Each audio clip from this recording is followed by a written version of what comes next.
On this week's Vaticano, Pope Francis makes the Bishop of Fatima a cardinal. We catch up to him in Rome and then take you deep into Portugal for an examination of the faith there. When Our Lady of the Rosary appeared in Fatima, she said specifically that the faith would never be lost in Portugal. We'll take you onto Portuguese streets, into churches and homes to uncover a snapshot of life for Catholics there today. Keep watching for this special episode of Vaticano.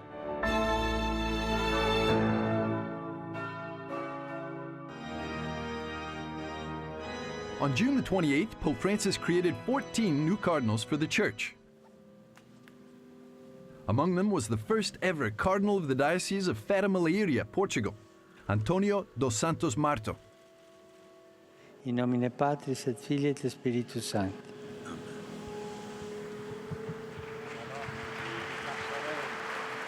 The Pope urged Cardinal Marto and the other new cardinals to give their lives, even to the point of shedding blood, to conserve the faith.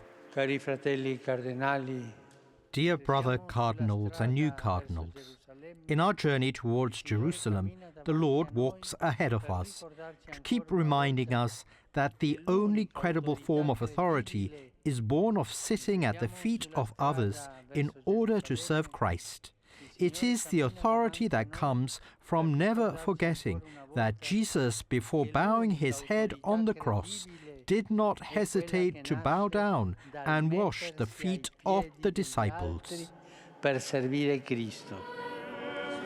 The appointment makes the bishop of the diocese where Our Lady appeared repeatedly to the shepherd children in 1917 one of the Pope's closest collaborators and a likely elector in a conclave for his successor. He's one of 4 living cardinals from Portugal, a nation with just 10 million inhabitants on the Atlantic coast of Europe. Statistically, Portugal is among the most Catholic nations in Europe, with more than 80% of the population identifying as Christian.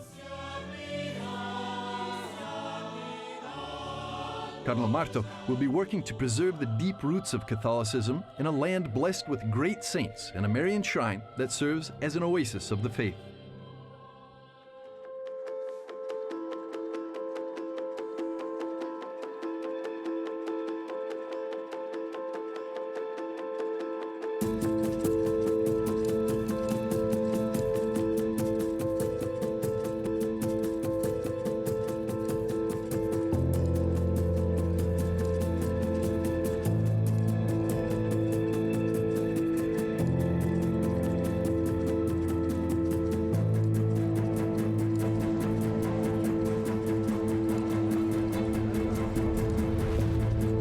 Sappiamo che Portogallo ha una maggioranza cattolica We know that Portugal has a Catholic majority of more than 80%, but just a minority participate in the life of the Church every week. In your perspective, how dramatic is the situation in Portugal? Questa situazione in un paese come quello di Portogallo.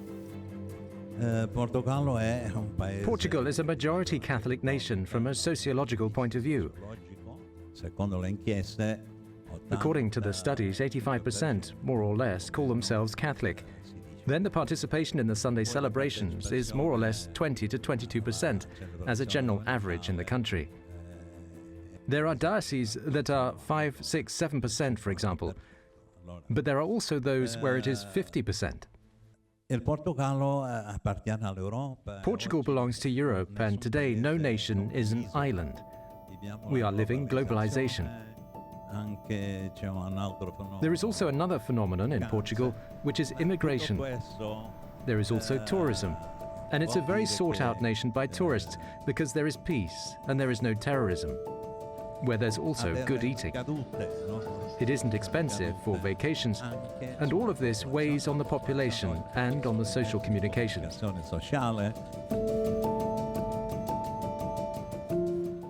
I'd say there are 2 big groups of people.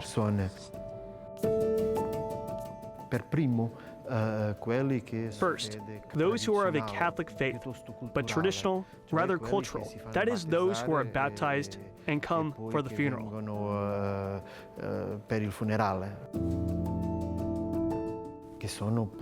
They are unfortunately the majority of Portuguese Catholics. Portugal has 80% baptized Catholics. Then there are 20%, those who go to Mass every Sunday.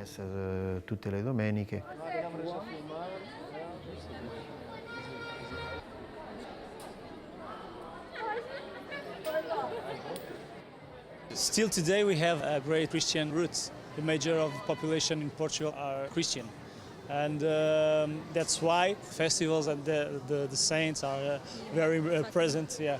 And we have Fatima, that's a great example. But the young people are not so connected to the faith and to the Christianism like the old people, our parents and our grandparents. Life today has a great rhythm, much more intense, and the people have other interests instead of the church. There is a big probability that the church in 2 generations will finish. What we want to pass on and teach our 2 children is that religion is love. Everything we do with love, we do well. We don't go to church, we're not religious people, but we hold the values we received from our parents, and those are the values we convey to our children. I think nowadays the people, teenagers don't actually go to churches, or they believe, but they don't practice. Yeah, but we still have something, even if we don't notice, we still have something. Yes. But I think nowadays we don't feel that as much as we felt years ago. Like most of the teenagers didn't believe, or they are like, they don't think it's God, but it's something else, but they don't call it God. They call it just something else. Yeah, if I don't want to go, if I don't feel like going, I don't think I should go just because we need to go on this Sunday to the church, you know? People nowadays value more the teachings of the Christianity, of Christ, and less the institution.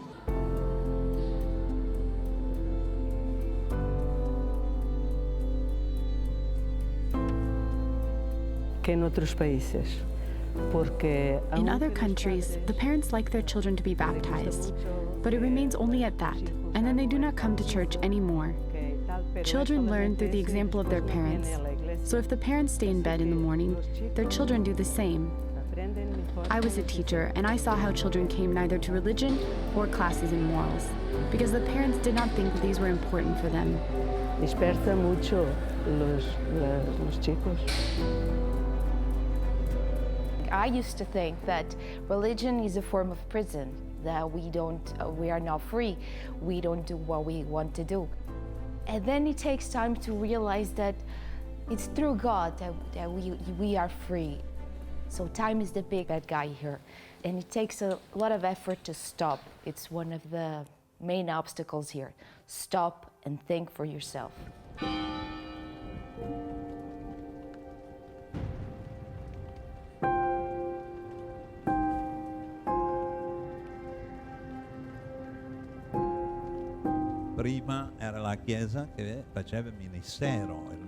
The church used to carry out the ministry of the word.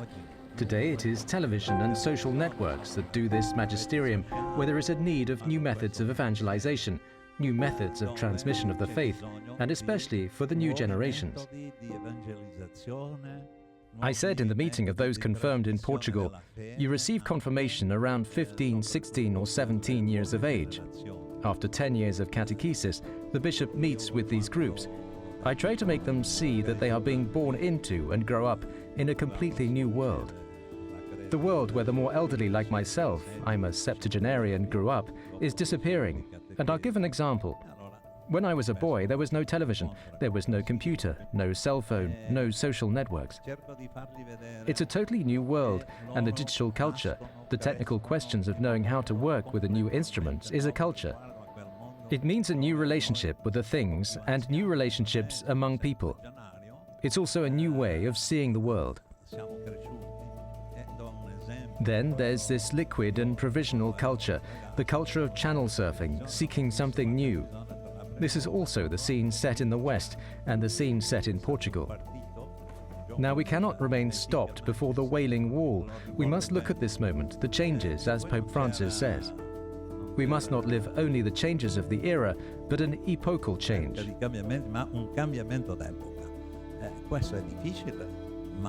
It is difficult, and it is also a challenge that we must face with confidence.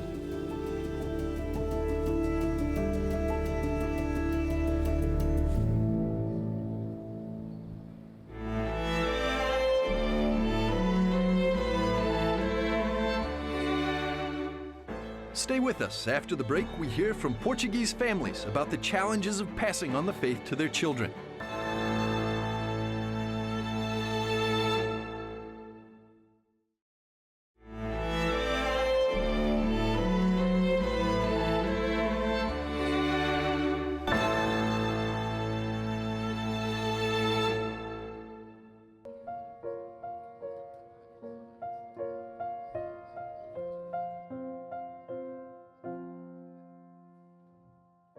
Há 6 anos que vimos todos os dias, dia 13 de junho.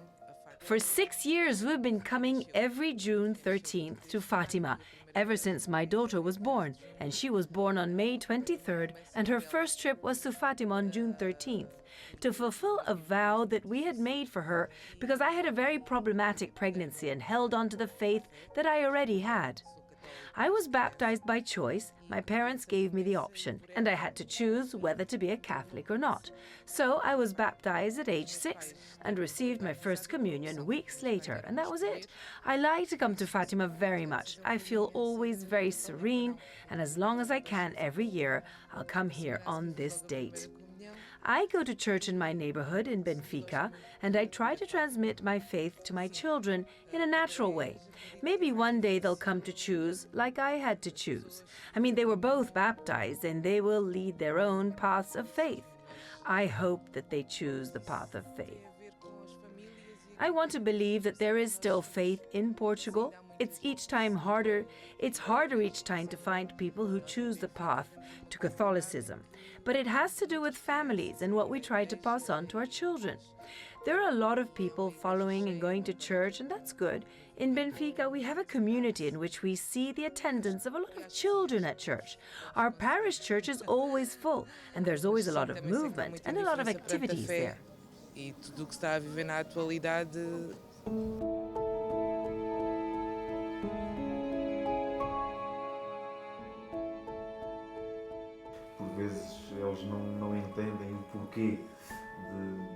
Sometimes our children don't understand why we must go to Mass, why we must pray, and we must make them understand that there's something more going on, something that you cannot see, but that is present there, and it's there to help us.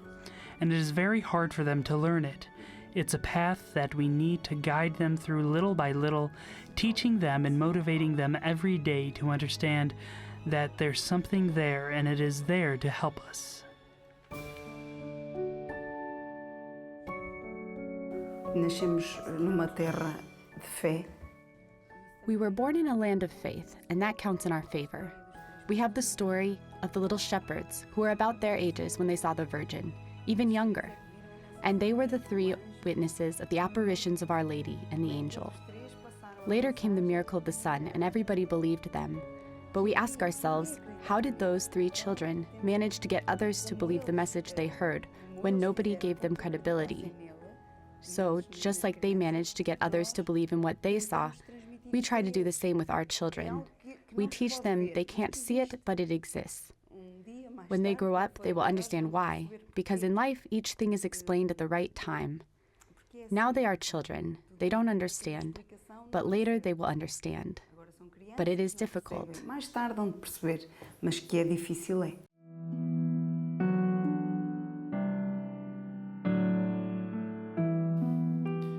Certamente haverá muitas razões. We must review each year how we ought to announce the gospel. This is one difficulty we must solve. The second one is on the side of young people themselves, who feel impoverished and distracted by so many appeals of today's world. The mass media are not an obstacle in themselves, but they may become an obstacle for an ethical life, for our personal lives. We feel that young people are being taken from the womb. They are pulled away from their own persons. And there's yet another difficulty. How can the spiritual life of Francisco and Jacinta, Saint Francisco and Saint Jacinta, be lived out by young people today? It's simple, by making themselves available, by living out simplicity, humility, recognizing their own limitations, but always affirming that we can be more, we can be better. Each one can welcome and live in God's grace, and this grace can transform us. This is the lesson of the little shepherds. Transformar. É a lição dos pastorinhos.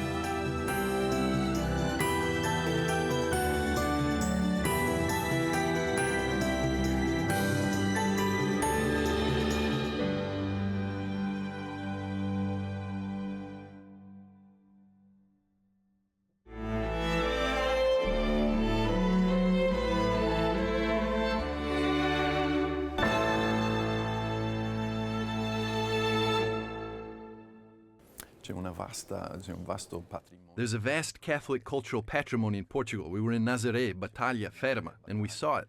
But there are a lot of people who are leaving their faith. In this moment, how do you see that this patrimony, these roots, can influence this generation and future generations in Portugal? Yes, this heritage is a sign of a faith that has left a mark in the culture of the country. In the past, faith was transmitted through tradition. But today we live in a new world, where faith transmitted by tradition doesn't hold up. For this reason, we need a strong, joyous, enthusiastic, courageous kind of faith, and for this a new Christian initiation is required, also for the young generations.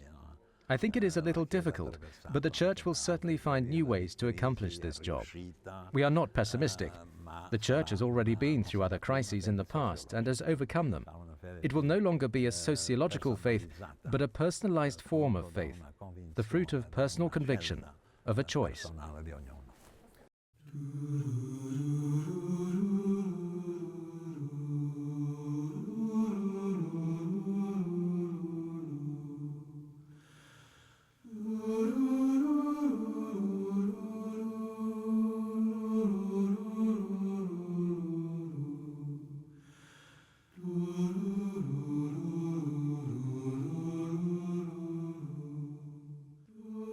It's different, it depends on ages. If we have the little children with 3 or 4 years, when they are tired because we have the hill to come here, and I say, what are we going now? To the castle. And who is living in the castle? The king and the queen.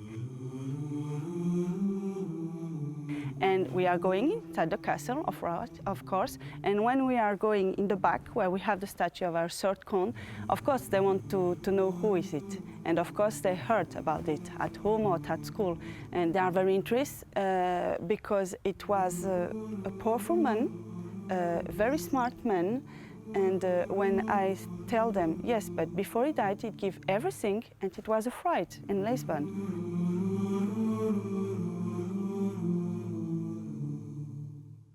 How is possible? It's strange for them, you know, but because they have catechism, probably they understand that it can be possible.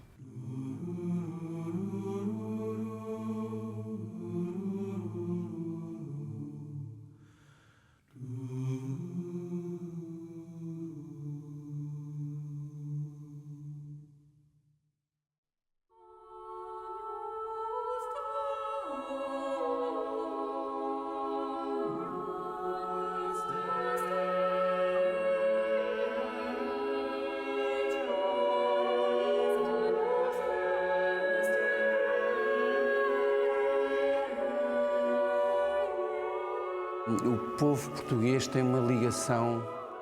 The Portuguese people have a fundamental tie to their patrimony, and somehow I think this monument is something that reflects our identity, something that reached the depth of our identity, not only that identity that gathered the people as one independent nation, but also our identity as a Catholic people. And we see that in the homage that the King pledged to Our Lady of Victory, both in that historical context and nowadays. It is evident for us the extraordinary importance of the monastery of Our Lady of Victory. Mosteiro de Santa Maria da Vitória.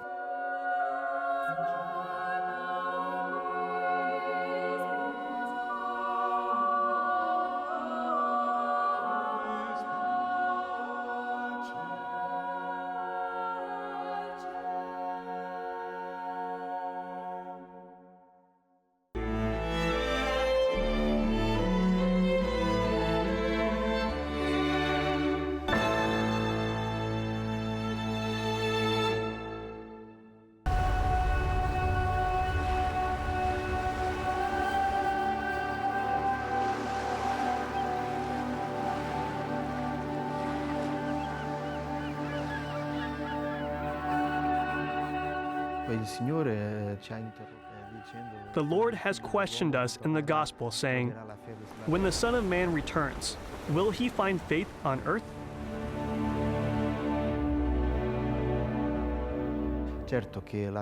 For sure, the statement of Our Lady gives us hope that faith will be maintained at least in Portugal, and I believe in the whole world as well. However, we must not take this promise for granted, because this is a task that pertains to all Portuguese, especially those who are Christians. Yes, I would say to especially young people.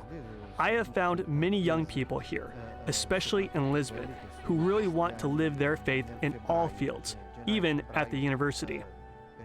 For example, in January, February, more or less, 3,000 young university students from Lisbon go around the country as missionaries of faith, helping people and expressing their faith. This is important for everyone, but it's especially important for them, the university students. Para Portugal e para os portugueses, Fátima é uma referência. For Portugal and for the Portuguese, Fatima is a reference that identifies them wherever they go, anywhere in the world. I can say that for experience. In Colombia or Korea, people may not know where Portugal is located, but they know where Fatima is. So, this global knowledge of the brand Fatima is extremely strong, and therefore it is very easy to sell the brand Fatima overseas because it has been advertised for 100 years now worldwide. I'm speaking in natural terms, of course. I think that is why we had 9.4 million visitors in 2017, even from countries that in the past had no identification with Fatima, and nowadays are coming in substantial numbers. We can name Korea, the Philippines, Brazil, China. This year in 2018 was the first time ever in the history of Fatima that a bishop from China presided over the celebrations of May. Therefore, we think it is evident that the Chinese also want to come to Fatima. The numbers of pilgrims from this country have grown substantially.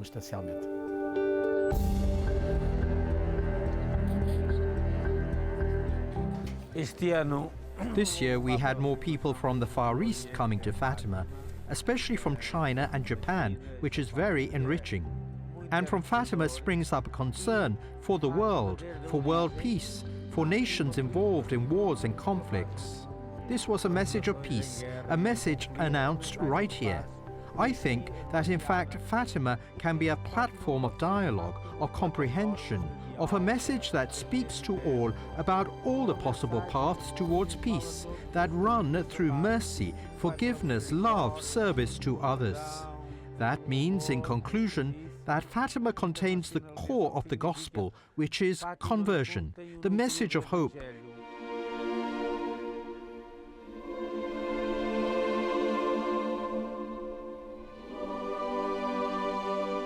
You know, if there's anything you see here at Fatima, is the people who are both solemn and joyous at the same time, and I think that's what life is all about.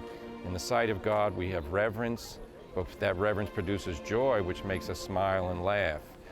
And it really is a great thought to think about it. We're standing in the exact place where the Blessed Virgin Mary came down from heaven to talk to these children. She now talks to us in the silence of our hearts, but that physical proximity is like going to the tomb of Jesus in the Holy Land. We want to be where God has expressed himself, where God has revealed himself, and through the Virgin Mary, God has revealed his love for mankind.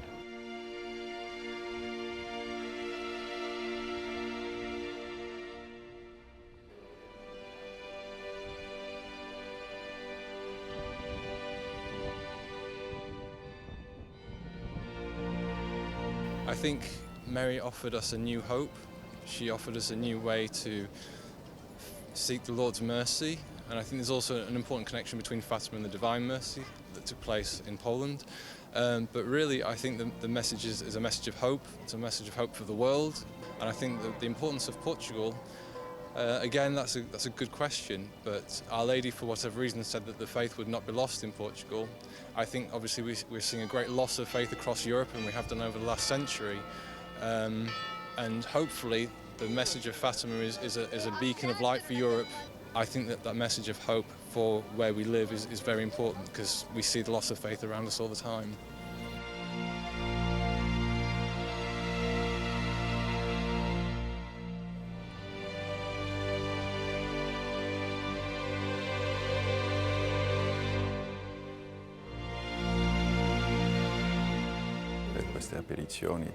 The Pope makes the Bishop of Fatima a cardinal. It's a place known in the entire world for the apparitions and messages.